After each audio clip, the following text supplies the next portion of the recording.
So here now continuing with the chapter production function. The next one concept is now short run and the long run. Okay, short run means that the time period is less, and for increasing the production, we can increase only the variable factors of production is known as the short run. ना यानी कि short run का मतलब ये होता है कि जो प्रोडक्शन का पीरियड है वो इतना कम है कि हमारे पास में इतना समय नहीं है या इतना इन्वेस्टमेंट नहीं है कि हम फिक्स फैक्टर्स को भी बढ़ा सकें ना, सिर्फ हम वेरिएबल फैक्टर्स को बढ़ा करके ही प्रोडक्शन ज्यादा करते हैं और फिक्स फैक्टर्स उतने के उतने रहते हैं, वो कहलाता है शॉर्ट रन।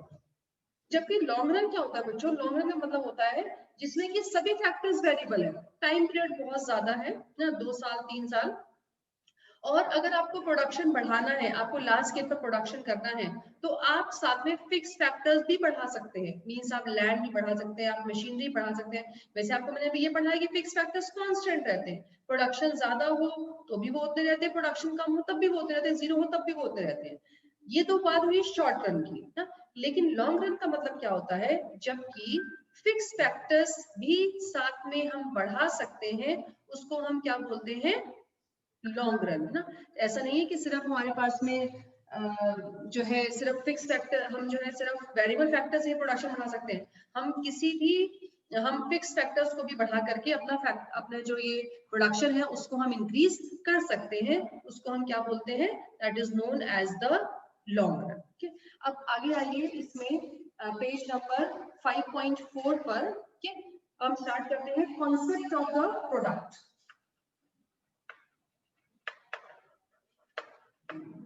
इसका मतलब क्या है कॉन्सेप्ट ऑफ प्रोडक्ट का, कि जो हमने इनपुट और आउटपुट के बीच में फंक्शन रिलेशनशिप पढ़ेंगे हम, उनसे हमारा प्रोडक्शन कितना निकल करके आ रहा है, यानी कि जो हमने इनपुट लगाया, फिक्स फैक्टर्स लगाए, वेरिएबल फैक्टर्स यूज अप किए, उनसे हमारा प्रोडक्शन कितने टाइप्स का आ रहा है, उसको हम क्या बोलते हैं, प्रोडक्ट ना।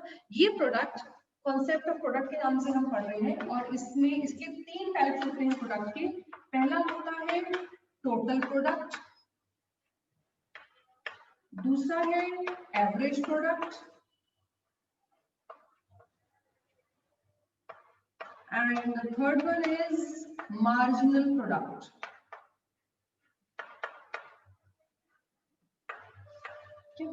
नाउ टोटल प्रोडक्ट क्या होता है बच्चों, टोटल प्रोडक्ट का मतलब ये होता है कि इनपुट के साथ में आउटपुट मिलाने पर हमारे पास में जितना भी प्रोडक्शन आ रहा है, सपोज करिए हमने 7 वेरिएबल फैक्टर्स मिलाए हैं, एक फिक्स फैक्टर के साथ में लेबर 7 मिलाई है, 7 यूनिट्स ऑफ लेबर मिलाए हैं, तो हमारे पास टोटल कितना प्रोडक्शन आ रहा है वो क्या कहलाएगा, टोटल प्रोडक्ट।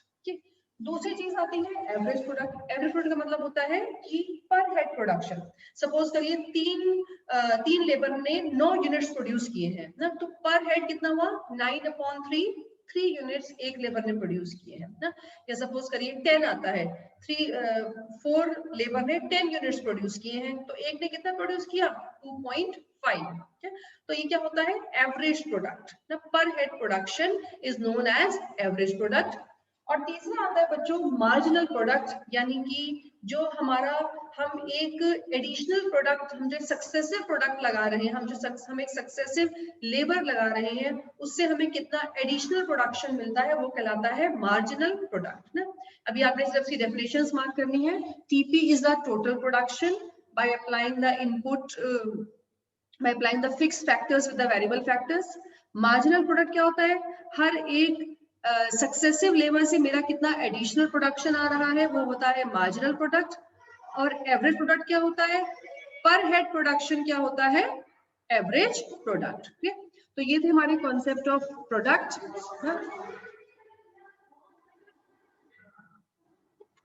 अब हम इसके आगे स्टार्ट करते हैं। नेक्स्ट हमारा टॉपिक है रिटर्न्स टू अ फैक्टर और the law of variable proportion ना। ये हमारा नेक्स्ट टॉपिक है, very important, mark it as most important, law of variable proportion.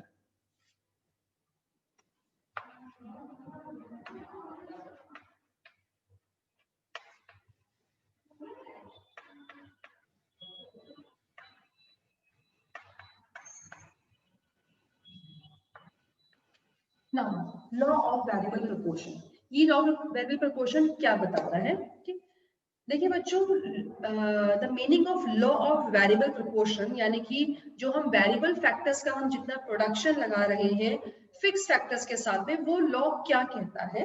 वो लॉ ये कहता है कि यहाँ पर हमने फिक्स्ड और वेरिएबल फैक्टर्स दोनों लिए, कि हम यहाँ पर सिर्फ शॉर्ट टर्म की स्टडी करते हैं। क्लास 11th के सिलेबस में आपकी सिर्फ शॉर्ट टर्म की स्टडी है, लॉन्ग रन की स्टडी आपके पास में नहीं है।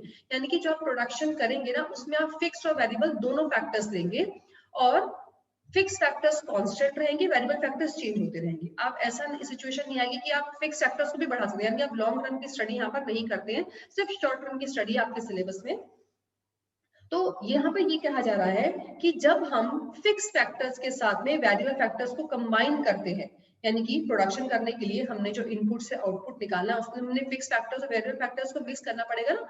तो जब हम फिक्स फैक्टर्स के साथ में वेरिएबल फैक्टर्स को कंबाइन करते हैं, तो जो हमारे पास से प्रोडक्शन आता है ना, स्टार्टिंग में तो प्रोडक्शन बहुत अच्छा आता है, लेकिन एक स्टेज ऐसी आती है जबकि प्रोडक्शन बढ़ने की बजाय कम होना शुरू हो जाता है। क्यों? क्योंकि हम एक ही जगह पर वेरिएबल फैक्टर्स बढ़ाए जा रहे हैं। सपोज करिए अगर मुझे एक कमरे को बनवाना है ना, उसमें मैंने सारे लोग एक साथ में लगा दिए, मिस्त्री भी लगा हुआ है, प्लास्टर वाला भी लगा हुआ है, पेंट वाला भी लगा हुआ है, बिजली वाला भी लगा हुआ है, टंकी वाला भी लगा हुआ है, टाइल वाला भी लगा हुआ है, पुट्टी वाला भी लगा हुआ है। सारे क्या लोग एक साथ में काम कर लेंगे? नहीं कर सकते, मुझे उसको टाइम देना पड़ेगा। लेकिन अगर मुझे जल्दी जल्दी करवाना है तो मैं बोलूंगी सभी को एक साथ में एम्प्लॉय कर दूंगी, तो उससे क्या होगा, प्रोडक्शन होने की बजाय, बनने की बजाय और वो बेकार हो जाएगा ना। पता लगा वो करंट लग रहा है क्योंकि वो पानी दे रहा है उसको, टाइलें टूट जा रही है, तो वो नुकसान हो जा रहा है। क्यों? क्योंकि मैंने एक ही जगह पर ज्यादा वेरिएबल फैक्टर्स लगा दिए ना। तो यही है, अगर मुझे प्रोडक्शन को बढ़ाना है प्रोड्यूसर को, और वो फिक्स के साथ में सिर्फ वेरिएबल को बढ़ाया जा रहा है, एक ही जमीन पर लेबर लगाया जा रहा है, एक ही मशीनरी पे लेबर लगाया जा रहा है, तो स्टार्टिंग में तो प्रोडक्शन बढ़ेगा, लेकिन एक स्टेज ऐसी आएगी और वेरिएबल फैक्टर्स लगाने के बाद में कि प्रोडक्शन बढ़ने के बजाय गिरना शुरू हो जाएगा। इसको हम बोलते हैं लॉ ऑफ वेरिएबल प्रपोर्शन। अब हम इसको एक शेड्यूल के थ्रू समझेंगे। देखिए यहाँ पर हम क्या लेंगे, पहले हमने दो फैक्टर्स लिए यहाँ पर, फिक्स्ड और वेरिएबल दोनों में कैटेगराइज कर दिया। ये हमने लिया है लैंड और ये हमने लिया है लेबर। ठीक है, लैंड फिक्स है, हमने लेबर बढ़ाई 1, इससे मेरा टोटल प्रोडक्शन आएगा। जो हमने कॉन्सेप्ट ऑफ प्रोडक्ट पढ़े थे, टीपी एमपी एपी सब वो यहाँ पे आएंगे। देखिए जब मैंने पहली लेबर लगाई तो मेरा प्रोडक्शन आया 2 यूनिट्स ना, एक लेबर ने 2 यूनिट प्रोड्यूस किए। मैंने दूसरी लेबर लगाई तो प्रोडक्शन आया 5 यूनिट्स। ठीक है, यानी कि इन लोगों ने बहुत अच्छा काम किया, 2 को 4 करने चाहिए लेकिन उन्होंने 5 यूनिट प्रोड्यूस किए। तीसरी लेबर लगाई, इसने प्रोड्यूस किए 9 यूनिट्स, है ना। पहले के हिसाब से ये 6 होने चाहिए थे, लेकिन 9 यूनिट क्योंकि बहुत अच्छे से काम कर रही है। अब जब फोर्थ लेबर लगाई तो प्रोडक्शन आया 12 यूनिट्स, फिफ्थ लेबर लगाई तो प्रोडक्शन आया 14 यूनिट्स, सिक्स्थ लेबर लगाई तो प्रोडक्शन आया 15 यूनिट्स, सेवेंथ लेबर लगाई तो प्रोडक्शन आया फिर से 15 यूनिट्स, और एट्थ लेबर लगाने पर प्रोडक्शन आता है 14 यूनिट्स। ये जो पूरा प्रोडक्शन आएगा इसको हम बोलते हैं टोटल प्रोडक्ट। ठीक है, अब बताती हूँ कैसे हमने बढ़ाया है। अब आती है बात दूसरी चीज, मार्जिनल प्रोडक्ट। और जो मार्जिनल प्रोडक्ट आपको मैंने अभी समझाया, मार्जिनल प्रोडक्ट क्या होता है, हर एक एडिशनल लेबर मेरे पास में कितना एक्स्ट्रा प्रोडक्शन लेकर के आ रही है, वो बोलते हैं मार्जिनल प्रोडक्ट। देखिए जैसे 2 लेबर पहले वाले ने कितना आया 2, दूसरे वाले ने कितना करा 5 - 2 3। ठीक है, क्योंकि इसने दूसरे वाले ने कितना एक्स्ट्रा करा, पहले वाले ने 2 किया, दूसरे वाले ने 5 करा, दोनों ने मिलकर 5 किया, तो एक्स्ट्रा कितना है दूसरे लेबर से 3। फिर तीसरी से कितना एक्स्ट्रा आया 4, 9 - 5। फिर कितना एक्स्ट्रा आया 12 - 9 3। फिर कितना एक्स्ट्रा आया 14 - 12 2। फिर कितना एक्स्ट्रा आया 15 - 14 1। फिर कितना 15 - 15 0। फिर 14 - 15 -1। ठीक है, तो ये क्या है हमारा मार्जिनल प्रोडक्ट, यानी कि हर एक सक्सेसिव लेबर मुझे कितना एडिशनल प्रोडक्शन दे रही है वो कहलाता है मार्जिनल प्रोडक्ट। अब देखिए हमने ये पूरा का पूरा स्केड्यूल तो बना लिया, लेकिन यहाँ पे लॉ ऑफ वेरिएबल प्रोपोर्शन क्या कहता है। इट सजेस्ट दैट कि जब हम फिक्स के साथ में वेरिएबल को कंबाइन करते जा रहे हैं तो स्टार्टिंग में तो हमारा प्रोडक्शन बढ़ रहा है ना, 2 5 9, यानी कि जो हमारा इसका बढ़ने का रेट है ना, इसको हम बोलते हैं कि ये किस रेट पर बढ़ रहा है। तो पहले पहले जो है 3 बढ़ा, फिर 4 बढ़ा, एक्स्ट्रा 4 बढ़ा ना, तो यानी कि अब ये इंक्रीजिंग रेट पर बढ़ रहा है। फिर जब फोर्थ लेबर लगाई तो इसको यहाँ पे 5 आना चाहिए ना, लेकिन अभी क्या आ गया 3। क्यों? क्योंकि हम फिक्स के साथ में वेरिएबल को मिक्स करते जा रहे हैं, तो इतना ज्यादा परफेक्शन नहीं रह रहा है चौथे यूनिट से। क्यों? क्योंकि हम एक ही जगह पर लेबर बढ़ाते जा रहे हैं। तो इसने कितना एक्स्ट्रा किया? 3 एक्स्ट्रा किया। टीपी तो बढ़ रहा है लेकिन एमपी एडिशनल लेबर घटना शुरू हो गया। फिर और लालच आ रहा है कि शायद और बढ़ाने पर लेबर हमारा प्रोडक्शन बढ़ जाए। 5वीं लेबर लगाई, प्रोडक्शन है 15, एक्स्ट्रा कितना हुआ? सिर्फ 2। फिर छठी लेबर ने कितना एक्स्ट्रा किया? सिर्फ 1। 7वीं ने कुछ करा ही नहीं। ऐसा नहीं कि इसने नहीं करा, पहले वाले मक्कार बन गए, है ना, उनसे कितना एक्स्ट्रा किया? कुछ नहीं। और लेबर लगाई तो क्या हुआ? नुकसान होना शुरू हो गया। प्रोडक्शन में बढ़ना चाहिए था ना, 15 के बाद एटलीस्ट 16 18 कुछ तो आता, तो 14 हो गया। तो ये हमें यही सजेस्ट करता है लॉ ऑफ वेरिएबल प्रोपोर्शन, कि जब हम फिक्स फैक्टर्स के साथ में वेरिएबल फैक्टर्स को कंबाइन करते जाते हैं तो स्टार्टिंग में तो हमारा प्रोडक्शन बढ़ता है, मींस इंक्रीजिंग रेट पर बढ़ता है, पर धीरे धीरे धीरे धीरे इवेंचुअली क्या होता है? वो क्या होता है? डिक्रीज करना शुरू कर देता है मार्जिनल प्रोडक्ट। और फिर एक स्टेज ऐसी आती है जबकि मार्जिनल प्रोडक्ट नेगेटिव हो जाता है और टोटल प्रोडक्ट क्या करता है? वो डिक्रीज करना शुरू कर देता है। ये सजेस्ट करता है हमारा लॉ ऑफ वेरिएबल प्रोपोर्शन, और ये हर जगह एप्लीकेबल होता है जहां पर भी हम फिक्स के साथ में वेरिएबल को कंबाइन करेंगे शॉर्ट रन में, वहां पर यही स्थिति आएगी। क्योंकि हम प्रोडक्शन बढ़ाने के लिए सिर्फ वेरिएबल फैक्टर बढ़ा रहे हैं, जगह नहीं बढ़ा रहे हैं, खर्चा नहीं कर रहे ज्यादा, क्योंकि वेरिएबल फैक्टर पर खर्चा कम होता है, फिक्स फैक्टर्स पर खर्चा ज्यादा होता है। ये सजेस्ट करता है हमारा law of variable proportion. So here now we are showing this production, this law of variable proportion with a diagrammatic presentation. This is the x-axis, this is the y-axis. On the x-axis, I have shown the labor. Okay, it is 1, 2, 3, 4, 5, 6, 7, 8. And on the y-axis, I have to show TP and MP, and it varies from 0 to 15. So that's why I have taken the gap of 2. ठीक है, 0 से 15 तक ये very कर रही है, इसलिए मैंने यहाँ पे दो का गैप लिया, 2, 4, 6, 8, 10, 12, 14, 16, इतना मैंने गैप यहाँ पर ले लिया है। ठीक है, अब देखिए यहाँ पर पहले मुझे लेबर के अकॉर्डिंग टीपी को मार्क करना है, फिर मुझे लेबर के अकॉर्डिंग एमपी को मार्क करना है। पहले मैं स्टार्ट कर रही हूँ टीपी से। फर्स्ट पर कितना टीपी है? 2। 2 पर कितना है? 5। 3 पर कितना है? 9, 8 और 10 के बीच में आ जाएगा। 4 पर कितना है? 12। 5 पर 14। 6 पर 15। 7 पर भी 15 और 8 पर कितना है ये? 40।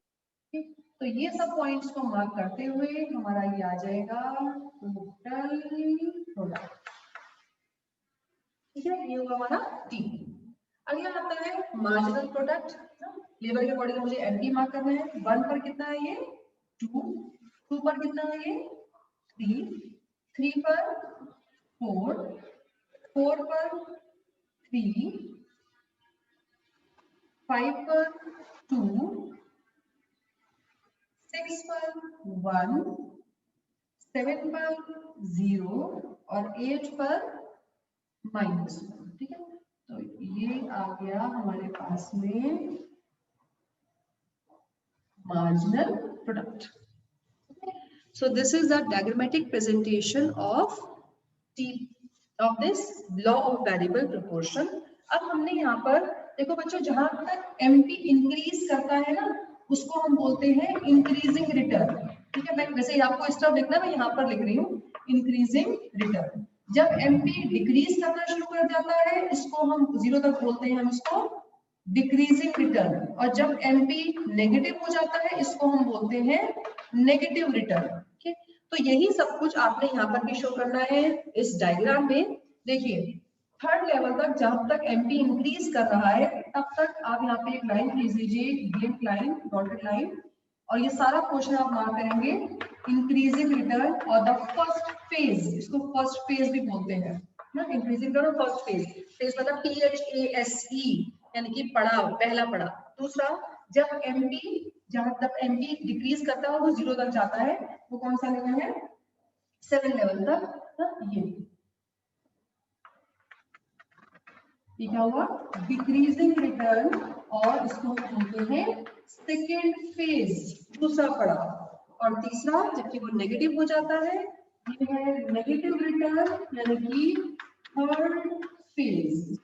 थर्ड फेज ये हुआ हमारा नेगेटिव रिटर्न। तो ये सारा का सारा हमने डायग्रामेटिकली प्रेजेंट किया और ये सभी आपने अपने बुक्स में नोट्स बनाने हैं, नोटबुक्स में ये सब कुछ। ओके।